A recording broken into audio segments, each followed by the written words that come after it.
could leave anyone with the first thing they got to do, Monday morning, they're on board, they love it, they know that they've got to get this stuff happening, strategic projects. What do? Who do they go to first? What's the way in? It has to start with purpose. You have to know where you want to take your business. And if where you want to take your business is, I want to just keep doing what I've always done, that's cool. That's good. Now start to say, what are the things that I need to be, what are the opportunities, what are the improvements that I need to make to deliver on that strategic purpose? And now let me go do 3 projects that help me to realize those opportunities, the most important 3. Not the easy stuff, not something that's off to the side and nobody will care about. What are the 3 most important things I could do to realize those opportunities that allows me to deliver my strategic purpose and create a team of 5 people that takes on those 3 projects? Great. It's as simple as that. Start doing it, and doing it will create clarity that tells you what you need to do next. A projectified culture. Yep. Oh, a diversified, projectified culture. Mm-hmm. Is that what we're looking to create? I think of culture in a different way. I thought you might. We often talk about a business having a culture. People have a culture. And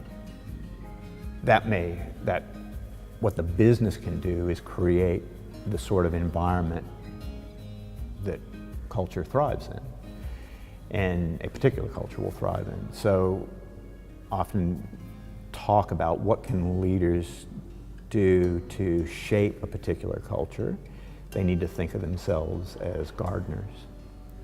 So you can till the soil, you can fertilize, you can choose the particular seeds you want to plant. You can water, you can pull out the weeds to create the best environment where a particular culture grows. And so what we're talking about here is creating an environment where a particular sort of culture thrives, where a particular mindset starts to permeate across your organization that creates the culture that you want to create. So it's being intentional about your gardening is what we're talking about when we talk about projectifying your strategy. I want to go into sacred cow territory.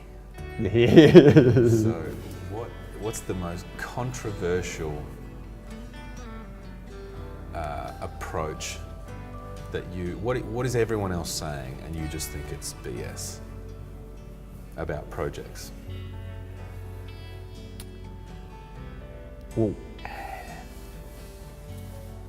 in some ways, I'm the anti-project manager. The thing that project management 101 is fundamentally based on is set plan, give team project, and then measure whether they're ahead or behind the plan, whether they're winning or losing. Fundamentally, to be good at doing projects, to build your project muscle, you need to give project teams a framework in which to successfully do the project. It is not about creating management reporting structures, statusing that helps management be informed about what's going on in your projects.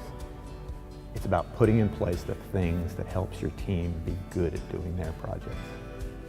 I had one client that said, gee, I'd really like to have this sort of a report. I'd like to have this sort of a plan in place. And he had read my book and he kind of caught himself and he said, that actually only helps me. It doesn't really help the team, does it? But you got it. So what we see with strategy more broadly is exactly the same thing. Is strategy, as we see it in traditional business applications, is all about let's create a plan and then let's measure whether we're successfully delivering the plan or not. And the plan can get couched in many ways. Is it a financial management plan with financial goals? Is it KPIs with complex KPI algorithms? None of those things are particularly useful if you don't have a plan for implementing the plan. If you haven't developed a strategy for turning your strategy into operational reality.